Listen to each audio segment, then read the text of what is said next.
Hello, I'm Alina and today you're watching How They Made It. We will talk with Helmut Gehr, successful producer, DJ and designer. Hello Helmut, I hope that today you will share the secrets of your incredible success. We are interested in everything you can tell about yourself. Okay, I will tell you whatever you want. Helmut Joseph Gehr, professional known as DJ Hell. He is the label boss of international DJ Gigolo Records and has been responsible for many of the big records to come out of the electro clash that emerged in Berlin in the mid-90s. He is seen as the musical initiator of the 80s revival movement, later known as electro clash, popularizing the music from his hometown Munich from the mid to late 90s. Also, he worked with the Puff Daddy, Brian Ferry and many other artists. Today we will talk about your professional achievements. You graduated from the university, then you played soccer. What leads you to the career of DJ? I was not a DJ from the beginning when I was like 18. I was very interested in music from the early days on. When I was a little kid, I loved music, so it was a logical process to jump into the music world somehow. But I had no idea what to do because I can't play an instrument and I'm not good with reading notes, or I never learned how to play music, so I just loved music. I was buying a lot of music, but there was no DJ work for myself in that age, so I didn't know what to do. This is I'm interested in. You didn't know what to do, but then you realized what should you do. What made it happen? The truth is I had no idea what to do because I was running out of money. I never had any money in my pocket. And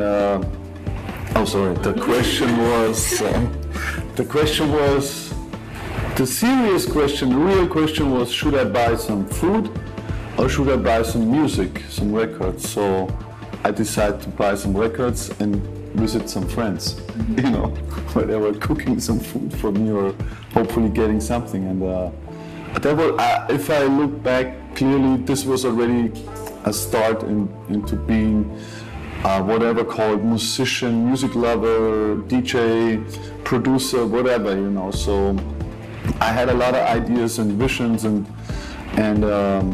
future plans, but nothing worked out the way I wanted. So I think I even tried my own parties. I tried to play in a band.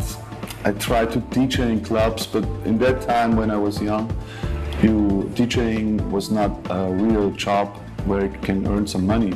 So I played for free drinking. Really? Seriously. And that time I loved a lot of Coca-Cola, so we were drinking free Coca-Cola the whole night and playing music.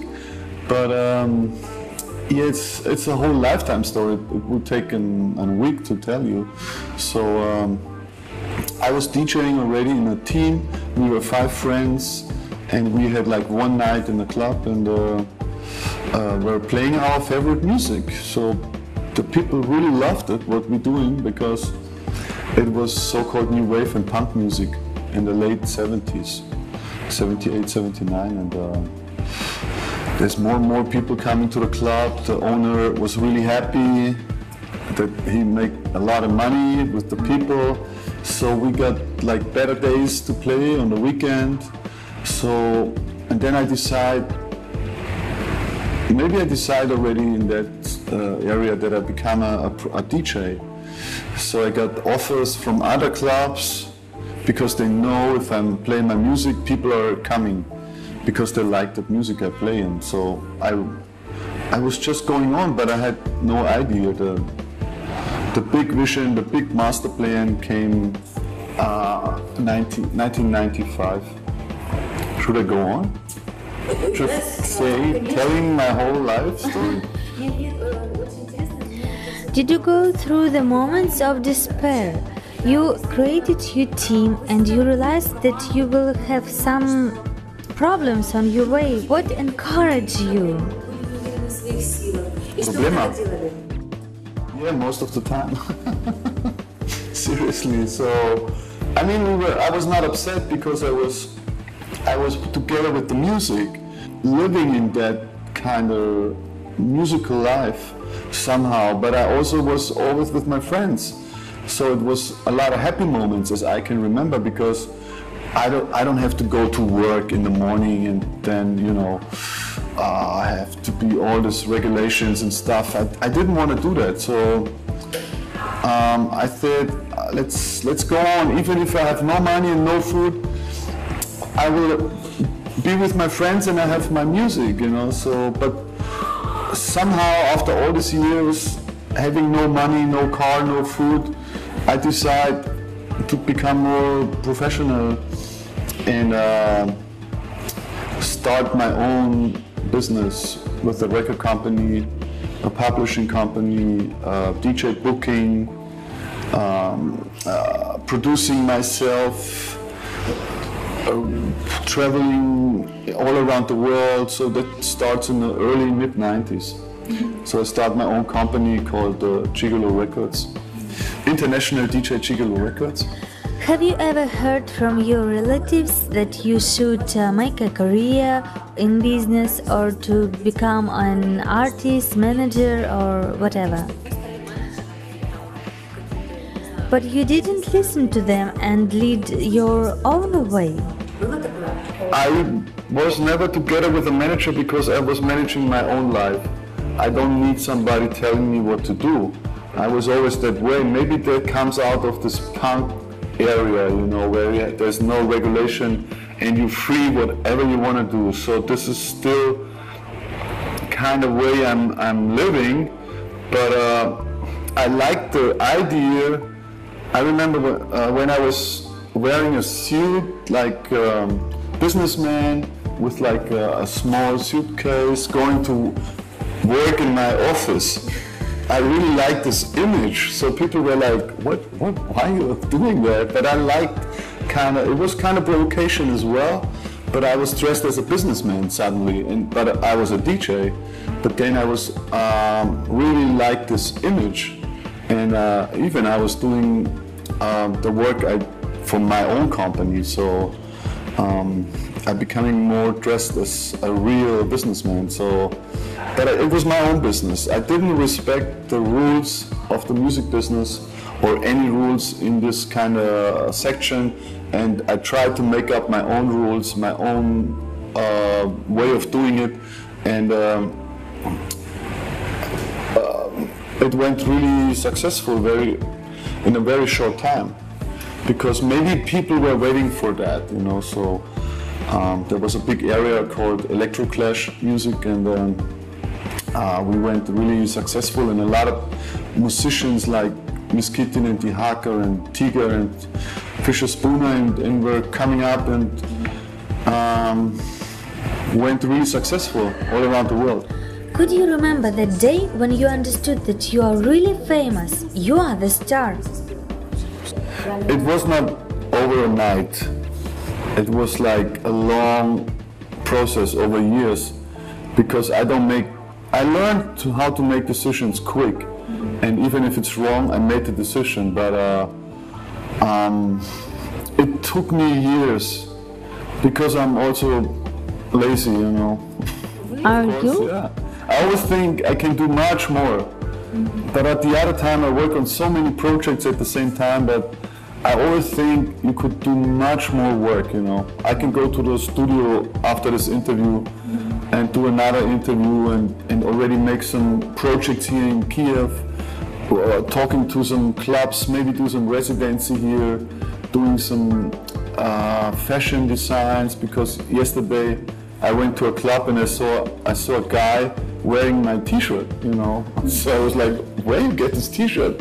And he said he was in Hamburg in Germany and saw the t-shirt, and I designed it with another designer in Germany. I was really happy to see people in this town, Kiev, buying not only my music buying, also my shirts. So I was happy, but it took me years to decide I'm gonna be a businessman now.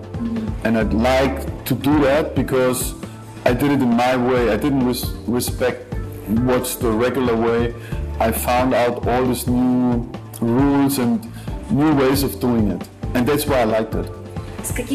What comes first to your memory when you're thinking of the way you succeed? I had my own ideas and my own visions, and I was like Zinedine Zidane. It's a famous soccer player, and when he was a kid, he was playing with the two teams, and he couldn't lose. So if he's gonna lose the game, they will continue going on playing to that moment that he's gonna win. He didn't stop, you know. So I'm the same. I can't accept anything that's not working out. So I will try again and again and again and again till the moment it's happening. So I was overthinking. There is a little window somewhere in this house. I had to find that window and open it and go inside. So I was overthinking. When people said it's not possible, you can't do that, I said, I will find a way to do that. And see? Huh? Yeah, there was always a little door in the back side of the house. So I was looking for this little door. Even if there was no door, I made the door myself. So there was a time that I could sign any artist in the world I want, really. Everybody wants to work with me, and it was a really great time, like 10 years ago. It was fantastic. Everybody wants to work with Gigolo and myself, and it was just like, if I remember that time, it was crazy, because they played my music at the fashion shows in Paris and Milano and the whole world. So there was completely no limits to everything I was doing. Have you ever faced the unpleasant moments of such immediate success? Sometimes, of course, because there were people following us, manager from big companies, want to sign some bands of my own, and they were following us to the hotels and waiting already in Portugal. You know, they were sitting already there and waiting to talk to us, and it was funny to see, because I don't take this regular business work seriously, so I did it my way. And of course the headache starts maybe sometimes when you talk to the lawyers, you know, because there's a lot of rules and things you can't do in the higher world, so you need to talk to the lawyer all the time, you know. So the lawyer becomes your best friend, or even not, you know. So sometimes you get some headache over that, because it's a lot of money involved. And then you need to talk to the lawyer, talk to a lot of people who sign contracts and stuff. So. Ну, у нас сегодня такая серьезная беседа, и я хочу ей как-то, чтобы нам было немножко повеселее. Недавно я общалась с одним психологом, и она мне рассказала, что человек, который хочет достичь успеха, он должен... Recently, I had a conversation with my friend, psychologist, and she said that you have to drink for success, to wish good luck to yourself. Oh, really? Okay, good luck. Хорошо, Хельмут, сейчас вы пересилите очень много молодых, успешных людей, которые тоже хотят добиться успеха, как вы. Даете ли вы им какие-то наставления? When they were not known or unknown, or kind of, yeah, I'm always looking for new talents and new ideas. So even yesterday I went to a nightclub here, and there was a little DJ playing some nice music, and then he played a song I didn't know, and it was really nice, and I went there and asked what's the song, and he said, oh, it's my own production. Mm-hmm. So I have his email. And I will contact him, because he never released anything. I even don't know his name, but I got, should I check the name? Okay. I don't know his name. So he gave me his email, and he was a little guy, very young. Bereskin. Bereskin. I don't know. that's his maybe artist name, very unknown DJ, and maybe I work with him. I gonna, you know, if he has more material, I gonna release it on my own company, and hopefully he will be more known here and make his living like I did, you know, and maybe start his own company here. And I know that when I'm DJing or playing or do productions, it's always people who are listening and you influence other people. So I'm very aware of that situation. So I'm really serious with music, you know, with what I'm doing or releasing.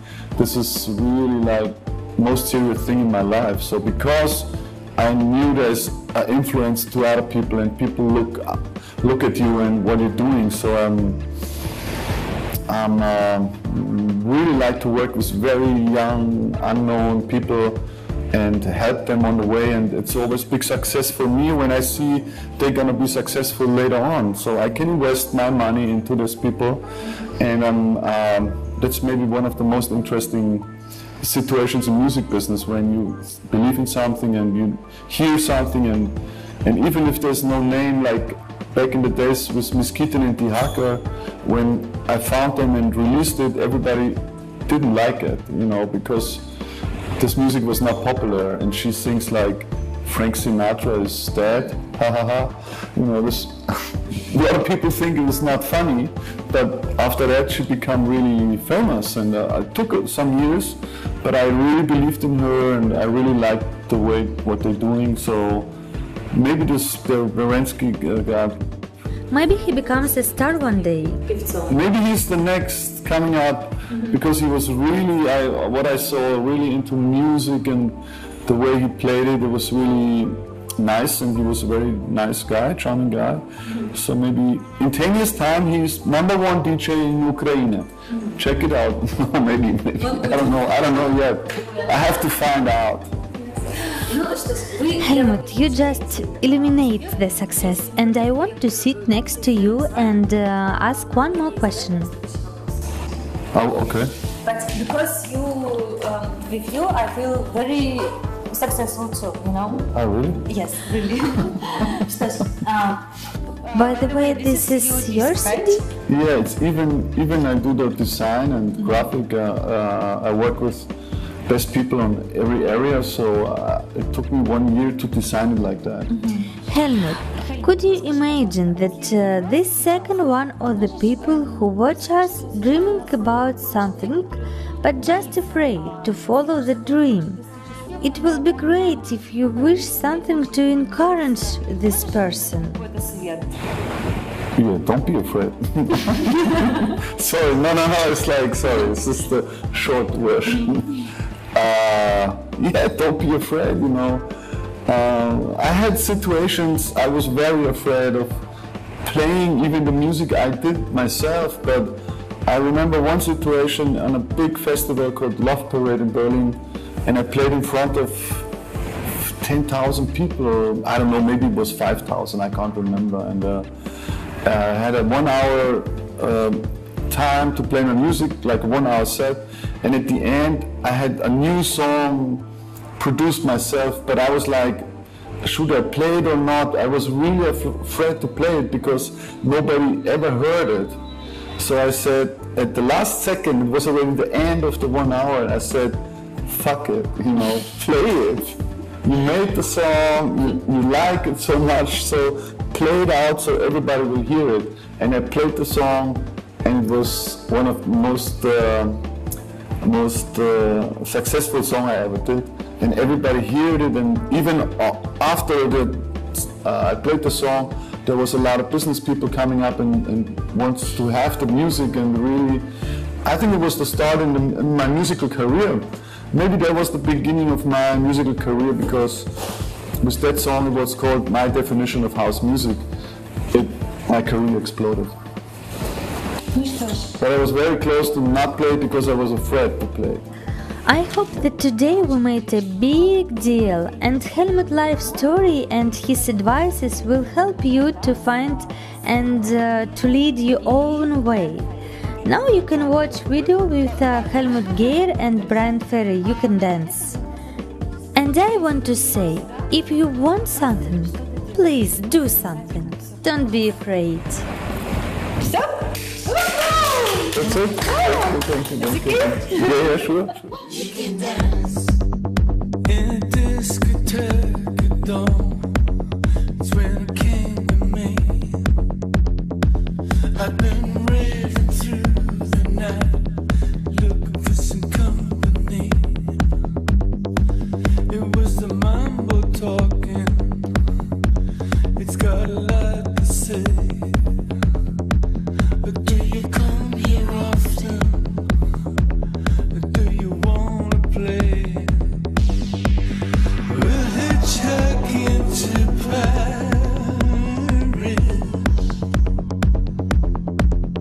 and zigzag by the Seine.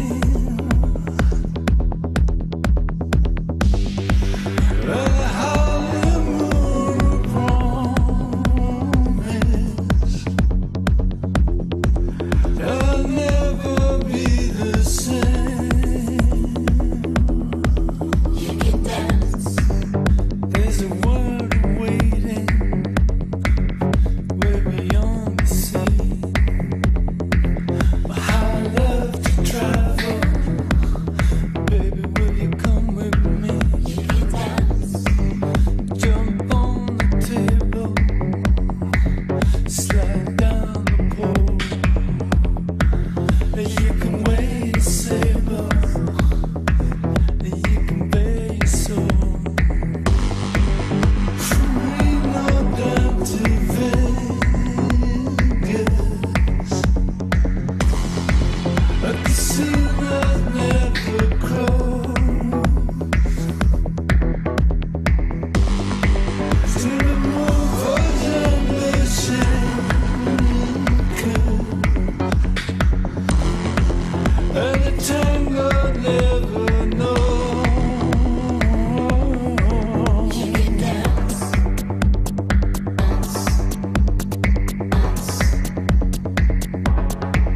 You can dance.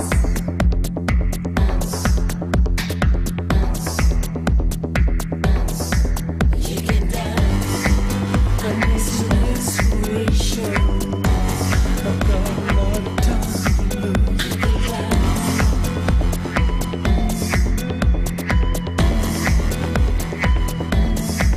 You can dance. And you Dolce Vita. You can dance.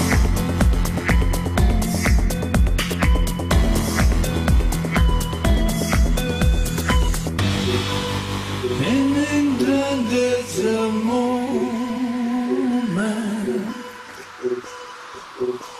one nation in a group.